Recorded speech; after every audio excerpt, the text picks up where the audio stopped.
ਬੇਅਮਲੀ ਦੀ ਪੀਂਗ। ਅਲਹਾਜ ਹਕੀਮ ਫਰਜ਼ੰਦ ਅਲੀ ਮੁਗਲ ਹੋਰਾਂ ਦਾ ਸ਼ੇਰੀ ਪਰਾਗਾ, ਜਿਹਦੇ ਵਿੱਚ ਲੋਕਾਂ ਨੂੰ ਬੇਅਮਲੀ ਦੀ ਪੀਂਗ ਚੜ੍ਹਨ ਦੀ ਥਾਂ ਅਮਲ ਦੀ ਪ੍ਰੇਰਨਾ ਦਿੱਤੀ ਗਈ ਹੈ।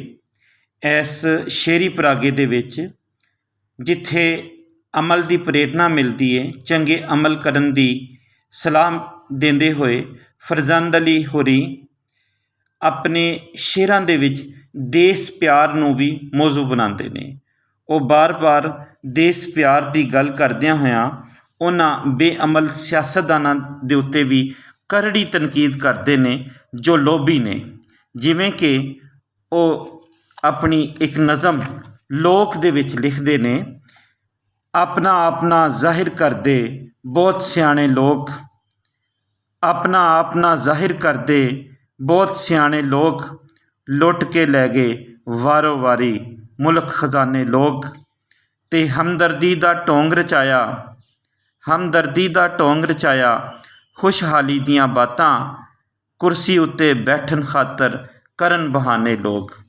ਕਿੰਨੀ ਖੂਬਸੂਰਤੀ ਦੇ ਨਾਲ ਆਪ ਨੇ ਇੱਥੋਂ ਦੀ ਸਿਆਸਤ ਦਾ ਹਵਾਲਾ ਦਿੱਤਾ ਹੈ। ਉਹਨਾਂ ਦੀ ਇੱਕ ਨਜ਼ਮ ਲੋਭੀ, ਜਿਹਦਾ ਮਤਲਬ ਲਾਲਚੀ ਹੈ, ਉਹਦੇ ਇੱਕ ਸ਼ੇਰ ਨੂੰ ਅਸੀਂ ਦੇਖਦੇ ਹਾਂ। ਵੇਖਿਆ ਸੀ ਬੰਦਾ, ਵੇਖਿਆ ਸੀ ਬੰਦਾ ਇੱਕ ਗੱਲਾਂ ਸੀ ਜੋ ਮਾਰਦਾ, ਗੱਲ ਗੱਲ ਵਿੱਚ ਰਾਵਾਂ ਕੰਢੇ ਸੀ ਖਿਲਾਰਦਾ, ਗੱਲਾਂ ਵਿੱਚ ਕਿਸੇ ਕੋਲੋਂ ਕਦੇ ਵੀ ਨਾ ਹਾਰਦਾ, ਵਾਰ ਉਹਦਾ ਜਿਵੇਂ ਵਾਰ ਹੋਵੇ ਤਲਵਾਰ ਦਾ। ਇਹ ਸ਼ੇਰੀ ਪਰਾਗਾ ਅਲਹਾਜ ਹਕੀਮ ਫਰਜ਼ੰਦ ਅਲੀ ਮੁਗਲ ਹੋਰਾਂ ਦਾ। ਇਹ ਸ਼ੇਰੀ ਪਰਾਗਾ ਲੰਡਾ ਬਾਜ਼ਾਰ ਜੜ੍ਹਾਂਵਾਲਾ ਜ਼ਿਲ੍ਹਾ ਫੈਸਲਾਬਾਦ ਦੇ ਵਿੱਚੋਂ ਛਾਪੇ ਚੜ੍ਹਿਆ। ਆਪ ਪੇਸ਼ੇ ਵਜੋਂ ਹੈਡ ਮਾਸਟਰ ਸਨ ਅਤੇ ਨਾਲ ਨਾਲ ਹਿਕਮਤ ਵੀ ਕਰਦੇ ਸਨ। ਆਪ ਦਾ ਸ਼ੇਰੀ ਪਰਾਗਾ ਬੇਅਮਲੀ ਦੀ ਪੀਂਗ।